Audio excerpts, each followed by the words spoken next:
I wanted the business to be easily identifiable by a name. And it wouldn't sound nice if I called it Joe Hemani Computer Services. It's a bit bland and boring and too parochial. And coming from California, I called it Westcoast. Consistency of staff helps you a lot. We don't have to preach our mantra to new people every 2 years, or every 3 years, or every 1 year. We have consistency of people. We deliver the intimacy and immediacy that's required by the marketplace and the vendor. Our people understand that, and we deliver that. You know, our assets, as somebody said, actually wear shoes and go home at 6:30. Yeah. So I need to get them back the following morning. 10% of our business. And we have good leadership skills there, people who understand what we need to do and how to win certain contracts, some long-term contracts. And that works for us, including education. So when I talk about the government sector, it's education. We then have our traditional business, if you want, which is the corporates, the VARs, corporate resellers, I mean, and your normal SMB resellers. And then we have what I call our retail business. So we are pretty well segmented in servicing various. 2011 will be pretty flat for us, about 965, 970, and in terms of bottom line, we'll be up by about 7%. So it's flat top line, 7% up. So we are looking to acquire. In 2012, we're looking to acquire at least 2 more companies. I, as a business person, want an opportunity to deal with 600 million people. That's roughly the population of the Eurozone. And if we can deal with 600 million people with one currency, no restrictive import-export duties, which we had just 20, 25 years ago, whenever, it makes for better businesses. People who understand how to run a business gives them a better opportunity. And for that reason, that I believe in the euro and a single currency.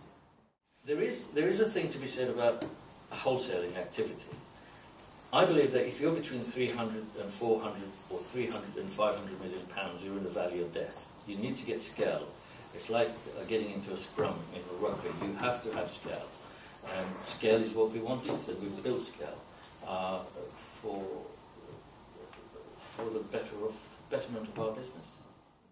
Even Jesus needed 12 disciples. You know, he couldn't do it on his own. And so this is no different. You know, I respect what they do. They have their business model. We have our business model. And there is no more to be said about it, really. I've got, you know, a 20-year-old son who I don't think has ever been into any store. He does everything online. So I don't think he knows what a store looks like. Probably knows what bars look like, but not stores. Right? And music destinations, he probably knows what they look like, but never a store. But every time he receives something from Amazon or any other eBay or wherever, there's a whole bundle of paper there. Yeah, it's to him, it's this printing, that printing, this docket, that docket. Someone has to print it. So he may not print it, but Amazon do.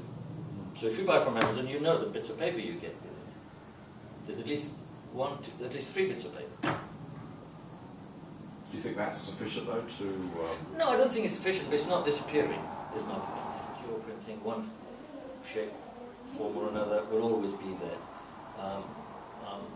And I think that'll actually grow.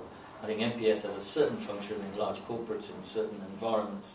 If you take people like maybe 5 different police forces joining together and having one warehouse activity for MPS, I can see all of those functions occurring. However, I don't see printing disappearing in the manner that the doomsday, as I say. I'm guessing that you know, at some point you'll want to start thinking about the next chapter in your life.